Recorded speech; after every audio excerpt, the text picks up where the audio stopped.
सपना से मेरी मुलाकात दिल्ली में कमानी ऑडिटोरियम में हुई थी। वह मेरे बगल वाली सीट पर बैठी नाटक देख रही थी। बातों बातों में उसने बताया कि उसके मामा थिएटर करते हैं और वह उन्हीं के आग्रह पर आई है। वह एमएससी कर रही थी। मैंने भी अपना परिचय दिया। 3 घंटे के शो के दौरान हम दोनों कहीं से नहीं लगे कि पहली बार एक दूसरे से मिल रहे हैं। सपना तो इतनी बिंदास लगी कि बेहिचक उसने मुझे अपना मोबाइल नंबर भी दे दिया। 1 सप्ताह गुजर गया। पढ़ाई में व्यस्तता के चलते मुझे सपना का ख्याल भी नहीं आया। एक दिन अनायास मोबाइल से खेलते सपना का नंबर नाम के साथ आया तो वह मेरे जहन में तैर गई। मैंने उत्सुकतावश सपना का नंबर मिलाया। हेलो सपना। हाँ कौन? मैं सुमित। सपना ने अपनी याददाश्त पर जोर दिया तो उसे सहसा याद आया। सुमित नाटक वाले? ऐसा मत कहो भाई, मैं नाटक में अपना करियर बनाने वाला नहीं। मैं हंसकर बोला। माफ करना, मेरे मुंह से ही निकल गया। उसे अपनी गलती का एहसास हुआ। ओके ओके, मैंने टाला। फोन करती, पर क्या करूं, 15 दिन बाद फर्स्ट ईयर के पेपर है। उसके स्वर से लाचारी स्पष्ट टपक रही थी। किसका फोन था? माँ ने पूछा। मेरे एक फ्रेंड सुमित का। पिछले हफ्ते मैं उससे मिली थी। सपना ने माँ को याद दिलाया। क्या करता है वह? माँ ने पूछा। यूपीएससी की तैयारी कर रहा है दिल्ली में रहकर। दिल्ली क्या आईएएस के लिए आया था? इसका मतलब वह भी यूपी का होगा। हाँ, मैंने जान छुड़ानी चाहिए। 1 महीने बाद सपना मुझे करोल बाग में खरीदारी करते हुए दिखी। उसके साथ एक अधेड़ उम्र की महिला भी थी। माँ के अलावा और कौन हो सकता है? मैं कोई निर्णय लेता, सपना ने मुझे देख लिया। सुमित, उसने मुझे आवाज दी। मैं क्षणांश लज्जा संकोच से झिझक गया, लेकिन सपना की पहल से मुझे बल मिला। मैं उसके करीब आया। मम्मी, यही है सुमित। सपना मुस्कुराकर बोली। मैंने उन्हें नमस्कार किया। कहाँ के रहने वाले हो? सपना की माँ ने पूछा। जौनपुर। ब्राह्मण हो? मैं ब्राह्मण था तो बुरा नहीं लगा, लेकिन अगर दूसरी जाति का होता तो सोचकर अटपटा सा लगा। खैर, पुराने ख्यालातों की थी, इसीलिए मैंने ज्यादा दिमाग नहीं खपाया। लोग दिल्ली रहे या अमेरिका, जातिगत बदलाव भले ही नई पीढ़ी अपना ले, मगर पुराने लोग अब भी उन्हीं संस्कारों से चिपके हैं। नई पीढ़ी को भी उसी सोच में ढालना चाहते हैं। मैंने उनके बारे में कुछ जानना नहीं चाहा, उल्टा वही बताने लगी। हम गाजीपुर के ब्राह्मण हैं। सपना के पिता बैंक में चीफ मैनेजर हैं। सुनकर अच्छा भी लगा, बुरा भी। जाति की चर्चा किए बगैर भी अपना परिचय दिया जा सकता था। हम 2 साल तक एक दूसरे से मिलते रहे। मैंने मन बना लिया था कि व्यवस्थित होने के बाद शादी सपना से ही करूंगा। सपना ने भले ही खुलकर जाहिर न किया हो, लेकिन उसके मन को पढ़ना कोई मुश्किल काम नहीं था। मैं यूपी पीसीएस में चुन लिया गया। सपना ने एमएससी कर ली। यही अवसर था जब सपना का हाथ मांगना मुझे मुनासिब लगा, क्योंकि 1 हफ्ते बाद मुझे दिल्ली छोड़ देनी थी। सहारनपुर ज्वाइनिंग के पहले किसी नतीजे पर पहुंचना चाहता था, ताकि अपने माता पिता को इस फैसले से अवगत करा सकूं। देर हुई तो पता चला उन्होंने कहीं मेरी शादी और तय कर दी तो उनके दिल को ठेस पहुंचेगी। सपना को जब मैंने अपनी सफलता की सूचना दी थी, तब उसने अपने पिता से मिलने के लिए मुझे कहा था। मुझे तब समय नहीं मिला था, लेकिन आज मिला है। मैं अपने कमरे में कपड़े बदल रहा था, तभी दरवाजे पर किसी ने दस्तक दी। कौन? मैं शर्ट पहनते हुए बोला। सपना, मेरी खुशियों को मानो पर लग गए। अंदर चली आओ। कमीज के बटन बंद करते हुए मैं बोला। आज मैं तुम्हारे ही घर जा रहा हूँ। सपना ने कोई जवाब नहीं दिया। मैंने महसूस किया कि वह उदास थी। उसका चेहरा उतरा हुआ था। उसके हाथ में कुछ कार्ड्स थे। उसने एक मेरी तरफ बढ़ाया। यह क्या है? मैं उलट पुलट कर देखने लगा। खोल कर पढ़ लो, सपना मुझे मन से बोली। मुझे समझते देर न लगी कि यह सपना की शादी का कार्ड है। आज से 20 दिन बाद गाजीपुर में उसकी शादी होने वाली है। मेरा दिल बैठ गया। किसी तरह साहस बटोर कर मैंने पूछा, एक बार मुझसे पूछ तो लिया होता। क्या पूछती? वह फट पड़ी। तुम मेरे कौन हो जो पूछूं? उसकी आंखों के दोनों कोर भीगे हुए थे। मुझे सपना का अपने प्रति बेइंतहा मोहब्बत का प्रमाण मिल चुका था। फिर ऐसी कौन सी मजबूरी आ पड़ी जिसके चलते सपना ने अपनी मोहब्बत का गला घोंटा? मम्मी पापा तुमसे शादी के लिए तैयार थे, परंतु वह चुप हो गई। मेरी बेचैनी और बढ़ने लगी। मैं सब कुछ जानना चाहता था। बोलो बोलो सपना, चुप क्यों हो गई? क्या कमी थी मुझ में जो तुम्हारे माता पिता ने मुझे नापसंद कर दिया? मैं जज्बाती हो गया।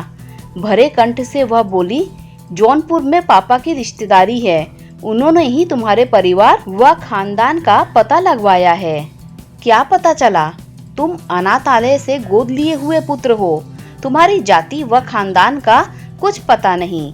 हाँ, यह सत्य है कि मैं अपने माता पिता का दत्तक पुत्र हूँ, मगर हूँ तो एक इंसान। मेरे माता पिता मानने को तैयार नहीं। तुम क्या चाहती हो? मैंने तुम पर जोर दिया। सपना ने नजरें झुका ली। मैं समझ गया कि सपना को जैसा मैं समझ रहा था वह वैसी नहीं थी। वह चली गई। पहली बार मुझे अपने आप व उन माता पिता से नफरत हुई जो मुझे पैदा करके गटर में सड़ने के लिए छोड़ गए। गटर इसलिए कहूँगा कि मैं उस समाज का हिस्सा हूँ जो अतीत में जीता है। भावावेश के चलते मेरा गला रुंध गया। चाह कर भी मैं रो न सका। आहिस्ता आहिस्ता मैं सपना के दिए घाव से उबरने लगा। मेरी शादी हो गई। मेरी बीवी भले ही सुंदर नहीं थी, तथापि उसने कभी जाहिर नहीं होने दिया मेरे खून को लेकर उसे कोई मलाल है। उल्टे मैंने ही इस प्रसंग को छेड़कर उसका मन टटोलना चाहा, तो वह हंसकर कहती, मैं 7 जन्मों तक आपको ही चाहूंगी। मैं भाव विभोर हो उसे सीने से लगा लेता। सपना ने जहां मेरे आत्मबल को तोड़ा, वहीं मेरी बीवी मेरा संबल बनी। आज 18 नवंबर था। मन में कुछ सोचकर सुबह से ही खिन्न था। इसी दिन सपना ने अपनी शादी का कार्ड मुझे दिया था। कितनी बेरहमी के साथ उसने मेरे अरमानों का कत्ल किया था। मैं उसकी बेवफाई आज भी नहीं भूला था, जबकि उस बात को लगभग 10 साल हो गए थे। औरत अपना पहला प्यार कभी नहीं भूलती और पुरुष अपनी पहली बेवफाई। कोर्ट का समय शुरू हुआ। पुराने केसों की एक फाइल मेरे सामने पड़ी थी। गाजीपुर आए मुझे 1 महीने से ऊपर हो गया था। इस केस की पहली तारीख थी। मैं उसे पढ़ने लगा। सपना बनाम सुधीर पांडे तलाक का मुकदमा था, जिसमें सपना ने अपने पति पर शारीरिक व मानसिक प्रताड़ना का आरोप लगाकर तलाक व भरण पोषण की मांग की थी। सपना का नाम पढ़कर मुझे शंका हुई। फिर सोचा कोई और सपना होगी। तारीख पर दोनों मौजूद थे।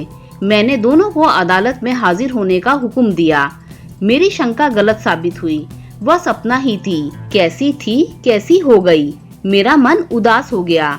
गुलाब की तरह खिले चेहरे को मानो बेरहमी से मसल दिया गया हो। उसने मुझे पहचान लिया, इसीलिए निगाहें नीची कर ली। भावनाओं के उमड़ते ज्वार को मैंने भी किसी तरह शांत किया।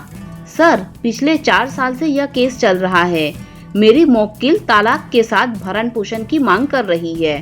दोनों पक्षों के वकीलों की दलीलें सुनने के बाद लंच के दौरान मैंने सपना को अपने केबिन में बुलाया। वह आना नहीं चाह रही थी, फिर भी आई। सपना, क्या तुम सचमुच तलाक चाहती हो? उसकी निगाहें झुकी हुई थी। मैंने पुनः अपना वाक्य दोहराया। कायदे कानून से हटकर मेरी हमेशा कोशिश यही रहती है कि ऐसे मामलों में दोनों पक्षों को समझा बुझाकर एक किया जाए, क्योंकि तलाक का सबसे बुरा प्रभाव बच्चों पर पड़ता है। वकीलों का क्या, वे आपस में मिल जाते हैं तथा बिला वजह मुकदमों को लंबित करके अपनी रोजी रोटी कमाते हैं। मौक्किल समझता है कि ये हमारी तरफ से लड़ रहे हैं, जबकि वे सिर्फ अपने पेट के लिए लड़ रहे होते हैं। सपना ने जब अपनी निगाहें ऊपर की तो मैंने देखा कि उसकी आंखों आंसुओं से लबरेज थी। वह मेरे चरित्र पर शक करता था, किसी से बात नहीं करने देता था। मेरे पैरों में बेड़ियां बांधकर ऑफिस जाता, तभी खोलता जब उसकी शारीरिक डिमांड होती। इनकार करने पर मारता पीटता। सपना एक सांस में बोली। यह सुनकर मेरा खून खौल गया। आदमी था कि हैवान? तुमने पुलिस में रिपोर्ट नहीं लिखवाई? लिखवाती तब ना, जब उसके चंगुल से छूटती। फिर कैसे छूटी? भाई आया था, उसी ने देखा, जोर जबरदस्ती की, पुलिस की धमकी दी, तब कहीं जाकर छूटी। कितने साल उसके साथ रही? सिर्फ 6 महीने। 3 साल मायके में रही। सोचा सुधर जाएगा। सुधरना तो दूर, उसने मेरी खोज खबर तक नहीं ली। उसकी हैवानियत को लेकर पहले भी मैं भयभीत थी। माता पिता को डर था कि कहीं वह मुझे मार डालेगा, इसीलिए ससुराल नहीं भेजा। उसे किसी मनोचिकित्सक को नहीं दिखाया। मेरे चाहने से क्या होता है? वैसे भी जन्मजात दोष को कोई भी दूर नहीं कर सकता। मतलब वह शुरू से ही शक की प्रवृत्ति का था। उस पर मेरी खूबसूरती ने कोड़ में खाच का काम किया। एक आध बार मैंने उसके दोस्तों से हंसकर बात कर ली, मानो उस पर वज्रपात हो गया। तभी से किसी न किसी बहाने मुझे टॉर्चर करने लगा। मैं कुछ सोचकर बोला, तो आप तालाक लेकर रहोगी? वह कुछ बोली नहीं, सिर नीचा कर लिया उसने। मैंने उसे सोचने व जवाब देने का मौका दिया। अब इसके अलावा और कोई चारा नहीं। उसका स्वर अपेक्षाकृत धीमा था। मैंने उसकी आंखों में वेदना के उमड़ते बादलों को देखा। उस दर्द पीड़ा का एहसास किया जो प्रायः हर स्त्री को होती है, जो न चाहते हुए भी तलाक के लिए मजबूर होती है। जिंदगी जुआ है, यहाँ चाहने से कुछ नहीं मिलता। कभी मैं सपना की जगह था, आज सपना मेरी जगह है। मैंने तो अपने आप को संभाल लिया, क्या सपना खुद को संभाल पाएगी? एक उस्सास के साथ सपना को मैंने बाहर जाने के लिए कहा। मैंने सपना के पति को बुलाया। देखने में वह सामान्य पुरुष लगा, परंतु जिस तरीके से उसने सपना के चरित्र पर अनर्गल आरोप लगाए, उससे मेरा मन खिन्न हो गया। अंततः जब वह सपना के साथ सामंजस्य बिठाकर रहने के लिए राजी नहीं हुआ, तो मुझे यही लगा कि दोनों अलग हो जाएं। सिर्फ बच्चों के भरण पोषण को लेकर मामला अटका हुआ था। मैंने सपना से पूछा, तुम्हें हर माह रुपए चाहिए या एक मुश्त रकम लेकर अलग होना चाहती हो? सपना ने हर माह की हामी भरी। मैंने कहा, हर माह रुपए भी आएंगे, नहीं भी आएंगे। नहीं आएंगे तो तुम्हें अदालत की शरण लेनी पड़ेगी। यह हमेशा का लफड़ा है। बेहतर यही होगा कि एक मुश्त रकम लेकर अलग हो जाओ और अपने पैरों पर खड़ी हो जाओ। तुम्हारी पारिवारिक पृष्ठभूमि संपन्न है, बेहतर है ऐसे आदमी से छुट्टी पाओ। यह मेरी निजी राय है।